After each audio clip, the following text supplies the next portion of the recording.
guys, so I'm still alive. Sorry I've been gone for so long. I'm currently studying for the bar exam, and it's stressful times right now. Stressful times, not even gonna lie. So today's video is a very much needed big update on my Waterbox 220-gallon tank, which, by the way, is not looking all so good. If you're new here, hello, howdy, hi, my name is Stephanie, and I make silly videos documenting my journey in the reef tank keeping hobby. So if you're like me and are also silly and like the reef tanks, make sure to smash that subscribe right now. The 220-gallon reef tank has seen better days. It's also seen worse days, but still, it's definitely seen better. And this has really been negatively affecting my mood because, well, mostly it's my fault. As I mentioned, I am currently studying to take the bar exam in a few months. It's not a pretty process at all. I'm at my desk studying all day, every day, and I mean that with no exaggeration. This has been really affecting the amount of time and devotion I can give to my tank. I'm sure every reefer has been there, at least once, where life gets hectic, and all of a sudden, you don't get around to doing all those projects and all those tasks that you would like to. Except I'm really beating myself up about it. As you guys know, I've been battling a terrible case of Aptasia. And this isn't just any old case of Aptasia. This is some crazy, fast-growing stuff right here. It's absolutely obnoxious Aptasia. I've been a good reefer in some respects and tackled hand removal using Aptasia X on 2 occasions now, which obviously helped for a few days until it spread like wildfire again, which has pretty much put me in a funk in regards to my tank, because Aptasia X might be a good solution if I had the time to work on my tank daily and remove Aptasia on a consistent basis, but that's not really something that I can do right now, so yes, I'm beating myself up about it. The level of aggressivity in this monster Aptasia obviously necessitates a major assassination plan. We need multiple levels of warfare here, y'all, because clearly, hand removal alone ain't gonna cut it. In my previous tank update video, I got a lot of great feedback about how to remove this sinful beast of a creature from you guys in the comments section. Some of y'all suggested getting an Aptasia file fish or a copper band. I would love a copper band, but I still have yet to set up a quarantine tank, although I plan to do that soon as I find some time in my schedule. But this is, yes, obviously something I haven't managed to do yet. A lot of y'all also suggested Berghias as well. I've used a combination of Berghias and hand removal a la Aptasia X in the past when I had a terrible Aptasia outbreak in my innovative marine 40-gallon tank. And as some of y'all old-timey watchers may remember, I actually managed to eradicate it. And y'all, it was bad back then too. So this gives me hope that if it worked then, and I actually managed it, I can do it again. But there is a huge difference between a 40-gallon tank covered in Aptasia and a 220-gallon tank covered in Aptasia. A 40-gallon tank is like a dingy little sailboat, When something goes wrong sailing, it goes wrong quickly. But at the same time, it's quick and easy to get it going in the right direction again, A 220-gallon tank, though, it's a vessel.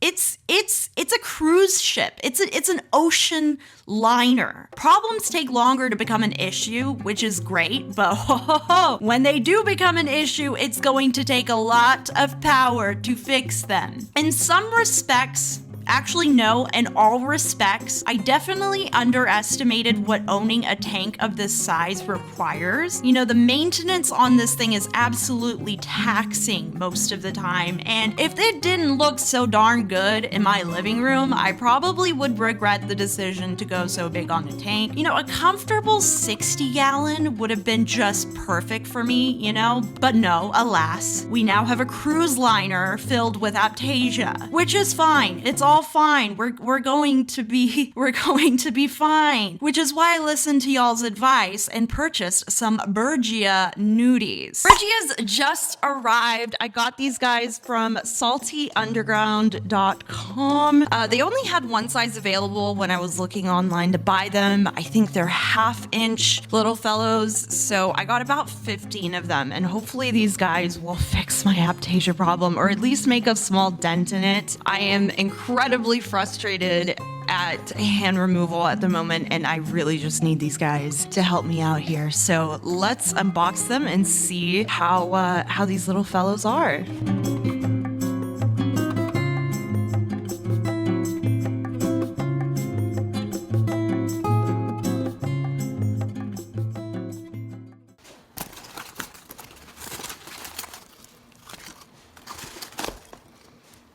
Here they are. They're so small. I'm actually a bit concerned because if you can see, I don't know how these guys will fare in my big tank. My ideal situation with these guys was to set up a separate tank and actually raise them and fatten them up and grow them up. But when I bought these guys, it was kind of on a whim. I was so frustrated with the Aptasia problem. I was like, I just need to get some Berghias now. I don't really care. So in the future, I do want to actually end up doing that and setting up a tank where I hand raise these guys and take care of this Aptasia problem like forever. But hopefully these guys will do in the meantime. I don't know if the camera is going to focus on them, but they're really small, but they're there. They're cute, and it comes with a little dropper here, so I can add them in. And yeah, let's put them in the tank and see how this goes. So time to place these guys in the tank. I turned off my power heads and pump in my tank so there's no flow action going on. Then I popped them inside this little holding container thing and added tank water in slowly over time to acclimate these little guys. They're actually not too bad of a size, honestly. I've seen larger ones, but I've also seen a lot smaller too. Like I said, I think I got 1/2 inch large, so I would have bought the larger ones, but every Berghia was practically sold out on their website and honestly all across online, really. I initially thought I could grow these guys out in this actual holding container using an air stone to make them, you know, bigger and fatter and give them a better chance to survive and eat my giant Aptasia, and just pop some of those zoa-ridden corals inside my tank and just let them go to town. But honestly, I'm kind of worried about how the corals would do sitting in the holding container, so I decided against it. After they were acclimated with my tank water, it's time to pop them in. Use the little cut pipette thing that it came with and suctioned each one up and placed them on the rock. You know, it's important to place Berghias in groups because they hunt in groups and they breed in groups, you know? So I got 15 of them, so I just went 1/2 and 1/2 on each aquascape structure. Honestly, was a bit worried that my fish would nip at them, which would have been terrible, but luckily they did not pay them any attention. So they settled on the rock nicely. It's really hard to spot them in this footage and just watching them in the tank. I wish I could watch them and keep track of their little Aptasia eating, but they pretty much disappear from sight after you add them because they hunt at night and everything. But yeah. And well, now that the Berghias are in the tank, I hope they get to town on this Aptasia. Although the 15 or so I added won't really make an incredible difference on the Aptasia right away, at least I can get a helping hand while I continue my manual removal using Aptasia X. I definitely want to set up a small tank and breed them to get this process going faster, but I always say this stuff, you know, oh, I'm going to set up a tank for this and another tank for this and another tank for that, but who am I kidding? I don't even have space in my house for all that, so don't take my word as a promise or anything, but it's definitely something I'm thinking about doing. I also need to figure out a better way to incorporate maintenance back into my busy schedule. If any of y'all have any tidbits on how you guys manage, let me know in the comments. I'm going to force myself to sit down this weekend and install my freaking automated equipment because I really can't complain about all this stuff until they're finally actually set up, but hey. All in all, I'm hoping things will take a turn for the better with this Aptasia infestation. We've done it once, we can do it again, right? Right?